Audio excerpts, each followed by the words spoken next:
السلام عليكم ورحمة الله وبركاته. يا سلام يا سلام، إيش هذا الجمال، إيش هذا اللون الذهبي المقرمش. اليوم بتشوفوا ألذ بروست كنتاكي تجربوه بحياتكم. أتمنى توصلوا المقطع هذا 100,000 لايك. اليوم بطمع شوي وأنتم دائما كرماء وما تقصروا. أتمنى تشاركوا المقطع مع من تحبوا حتى يستفيد الجميع إن شاء الله. مقادير سهلة وبسيطة بدون كثر مكونات، بدون ما ندخلكم ب آه مواد كثيرة. كل شيء سهل وبسيط. عندنا الدقيق تقريبا كيلو، عندي لتر من الحليب، وعندي هنا البهارات اللي بأضيفها على الحليب: ملعقة من الفلفل الأسود، وملعقة من الملح، وملعقة كذلك من الفلفل الحار. هذا اللي عندي فلفل حار يجي لونه قريب من الكركم. كنت استخدم الفلفل الحار الأحمر العادي. وهنا بعدما أضفت البهارات أضيف 4 أغطية من الخل الأبيض. ممكن تضيفوا ربع كوب من عصير الليمون حسب ما تحبوا. البعض يضيف حليب، والبعض يضيف ماء، والبعض يضيف لبن. أنا أستخدم اللبن. وهنا عندي البهارات: ملعقة صغيرة من الملح، وربع ملعقة صغيرة من الزنجبيل الناشف، وملعقة صغيرة من البصل المطحون، وملعقة صغيرة من الثوم المطحون، وملعقة كبيرة من البابريكا، ملعقة صغيرة من الفلفل الأسود، ونص ملعقة من الهيل. هذه أضيفها كلها على الدقيق اللي بنقلب فيه قطع الدجاج. طبعا أنا استخدم بهذا المقطع دجاجتين. الحجم 1000 جرام يكون. الأفضل إنه يكون من 1000 إلى 900 جرام، علشان كل ما كان الحجم بهذا المستوى يكون الاستواء سهل، بينما لما تكون الدجاجة كبيرة فيكون الاستواء صعب شوي. بعد كذا عندي هنا قطع الدجاج بعد ما غسلتها ونظفتها جيدا ونشفتها من الماء. أسوي لها فتحات كذا بالصدر علشان تدخل التتبيلة، وبنفس الوقت وقت القلي الزيت يتغلغل إلى وسط اللحم ويستوي بسهولة. كذلك هنا الفخذ نفس الشيء. كل قطعة دقيق كذا. الجناح ممكن نتخلص من الراس الزائد. هذا الفخذ نكسر العظمة، نسوي له فتحات، نرميه على التتبيلة. أهم شيء الصدر، لأنه الصدر هو أكثر شيء متعب. وهنا بعدما حطيت الدجاجتين على اللبن والبهارات أضعهم بوعاء كبير علشان يتنقعوا جيدا.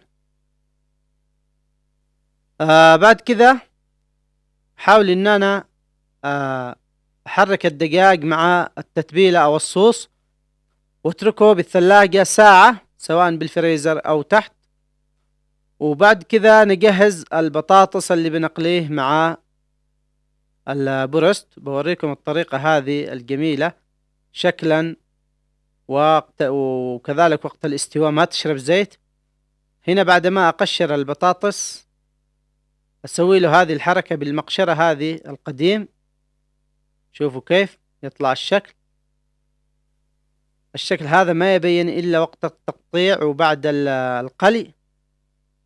طبعا إذا في عندكم ضيف أو حابين تسووا حركة كذا حلوة يكون منظر الأكل حلو سووها، يعني ما هو لازم، بس اللي يحب يشكل. شوفوا كيف هذا شكل البطاطس بعد ما يتقشر ويتقطع.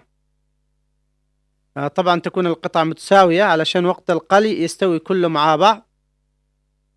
بعد كذا أغسله واسلقه ربع سلق مع ملعقة صغيرة ملح. وهنا أحضر الثومية. أحط كوب ونص من الماء، وأضيف 4 ملاعق طعام نشاء، وحرك النشاء حتى يثقل. طبعا في ناس يسوي الثومية بالصفار البيض، وفي ناس يسويه بالصفار البيض والنشاء مثل ما بسوي أنا الحين. هنا شوفوا بعد ما يثقل النشاء ونتأكد إنه ثقل ويصبح لونه بهذا الشكل، أتركه يبرد على جنب. وهنا ما شاء الله بعدما جهزت كل شيء عندي هنا نص كوب. طبعا الكوب أنا لما أتكلم عن الكوب المعياري هذا نص كوب من النشاء. طبعا هو ما له داعي، بس علشان طبقة البروست تكون سميكة شوي ومقرمش أكثر. فأبيكم تجربوا هذه الطريقة، واللي ما يحب النشا ممكن يستغني عنه، ما في مشكلة، ما تفرق كثير أبدا. بعد كذا هنا عندي الدجاج، وعندي بالقدر الآخر ماء بارد. هنا قلب الدقيق كذا تقليب على الخفيف، ما نضغط على قطع الدجاج، خاصة بالحركة هذه الأولى. وبعد كذا ارفع قطعة الدجاج وسقطها على الماء البارد علشان تمسك معي الطبقة الأولى. وبعد كذا أقلبه ثاني مرة على الدقيق واتركه على جنب كذا. ما نحاول إنه نضغط على الدقيق بزيادة. أكرر العملية هذه مع جميع قطع الدقيق. طبعا إذا تبغوا الطبقة تكون أسمك، ثاني مرة نرجعه على الماء البارد، ونرجعه ثالث مرة على الدقيق. وهنا عندي الزيت بعدما سخن، أنزل البطاطس هنا بعد ما سلقته ربع سلقة، يعني قبل ما يبدأ يثور الماء اللي أسلق به، على طول أطلع البطاطس وأحطه على مصفى، يعني ربع سلقة فقط. هنا أحط قطعة البطاطس. طبعا فائدة السلق إنه وقت ما نسلق البطاطس نتخلص من النشاء، وبنفس الوقت ماء البطاطس يطلع، ووقت القلي ما يشرب ماء ويستوي معانا سريع. شوفوا كيف البطاطس طبعا يكون مقرمش، إذا تبغوه مقرمش زيادة تتركوه على النار شوي. شوفوا هذا البطاطس ما شاء الله، اتركوه على جنب. وهنا بعد ما قليت البطاطس أنزل قطع البروست. أنا قليت البطاطس أول علشان لسه الزيت نظيف، والبطاطس بنفس الوقت ما يوسخ الزيت مثل الدجاج. هنا أنزل قطع البروست والزيت يكون ساخن، وبعد كذا أهدي النار، تكون النار وسط علشان البروست ينجح، خاصة لما يكون في قدر عادي ما هو بماكينة، فيحتاج وقت أقل شيء 18 دقيقة، من 15 إلى 18 دقيقة على نار هادئة. ليش؟ لأنه إذا علينا النار طبيعي إنه يستوي من برا ومن جوا ني. بس لما نسلقه بهذه الطريقة ونخلي النار على الوسط أو أقل شوي على الوسط، فراح يستوي. شوفوا هنا عندي هذا أصبح نص استوى تقريبا بعد مرور 10 دقائق، أصبح هذا اللون. شوف الطبقة ماسكة علشان أضفنا النشا. هنا ما شاء الله تبارك الله قرب على الاستواء. شوفوا كيف اللون جدا طيب. هنا ما شاء الله تبارك الله بعدما استوى، شوفوا كيف الدجاج متحمر ومقرمش وجدا طيب. البعض بيسأل ليش ما نكتم قدر الضغط. طبعا إذا كتمنا القدر بيتجمع بخار وبتصبح الطبقة هذه لينة، لأنه قبل كذا جربت، فالطبقة هذه ما تكون مقرمشة، تكون لينة. وأكرر العملية مع باقي قطع الدقيق. طبعا ما نكثر، نحط 5 قطع أو 4 قطع، لأنه لو حطينا كثير بيبرد الزيت وبيبدأ البروست يشرب الزيت وتسقط الطبقة.